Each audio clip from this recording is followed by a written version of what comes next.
Hello students. हमने आपका हिंदी में फोर्थ चैप्टर के 4 पैराग्राफ करवा दिए थे। आपके 2 पैराग्राफ रह गए थे। आज हम आपको उसकी हिंदी व्याख्या करवाएंगे। तो चलिए स्टार्ट करते हैं।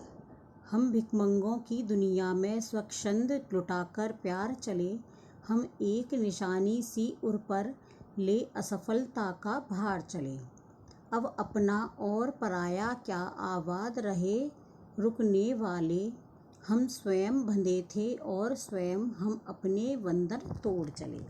तो सबसे पहले हम इसकी प्रसंग करेंगे। प्रसंग में हम क्या लिखेंगे? यह पद्यांश भगवती चरण वर्मा द्वारा रचित कविता दीवानों की हस्ती से लिया गया है।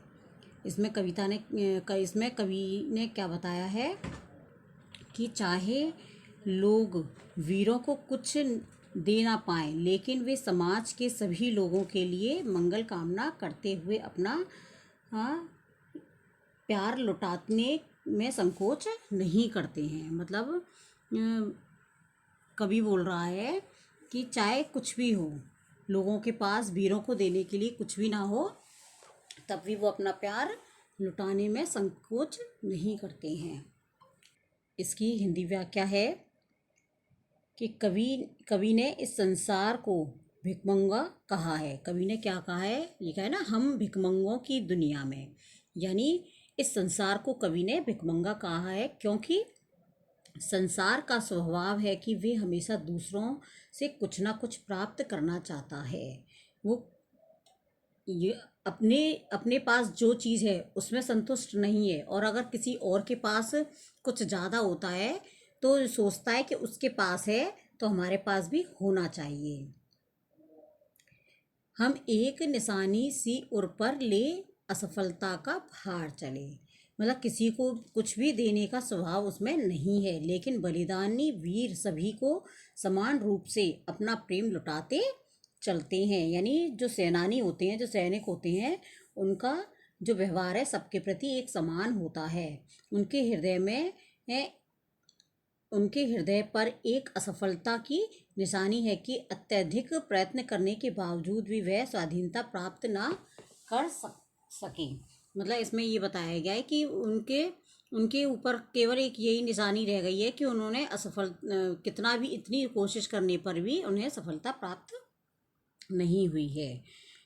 अब अपना और पराया क्या आबाद रहे रुकने वाले। कवि कहता है कि बलिदानी वीर किसी के भी साथ कभी भी किसी प्रकार का भेदभाव नहीं करते हैं। मतलब जाति, वर्ग, संप्रदाय या धर्म के नाम पर उनके मन में किसी के लिए भी कोई भेदभाव नहीं होता है। वे तो यही चाहते हैं कि उनके बाद भी इस देश में रहने वाले सभी निवासी आबाद रहें। हम स्वयं बंधे थे और स्वयं हम अपने बंधन तोड़ चले। मतलब कवि कह रहा है कि उनकी इच्छा हमेशा यही रही है कि हमने अपने लिए ये बंधन स्वयं बनाए थे, और अब हम इन बंधनों को तोड़कर प्रस्थान कर रहे हैं, यानी जा रहे हैं, जिससे अन्यत्र अन्य रहने वाले जो मस्ती और खुशियों का संदेश देते हुए उनके जीवन को खुशियाँ से भर सकें। यानी और लोग उनके लिए जीवन में खुशियाँ भर सकें। तो ये हो गया हमारे इस चैप्टर की हिंदी व्याख्या। अब हम आपको इसके शब्दार्थ कराते हैं।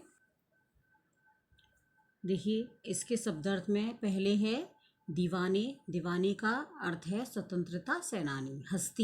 हस्ती का अर्थ है सामर्थ्य। आलम का अर्थ है माहौल। उल्लास का अर्थ है प्रसन्नता। जग यानी संसार। छक्कर यानी जी भर कर। सुख दुख के घूंट, जीवन के सुख दुख का अनुभव। भाव क्या है? एक रस का नाम है। भिखमंगों यानी भीख मांगने वाले। स्वच्छंद बंधन रहित, मतलब जिसके ऊपर किसी का कोई बंधन ना हो। निशानी यानी चिन्ह, पहचान। उर का मतलब है हृदय। पराया यानी दूसरों का। आबाद रहना, हंसी खुशी से जीवन बिताना। बंधन, बंधन यानी बेड़ियाँ। तो ये हो गए आपके 4th चैप्टर के शब्दार्थ। आपके क्वेश्चन आंसर अगले वीडियो में हम समझा देंगे। ओके बच्चों, बाय।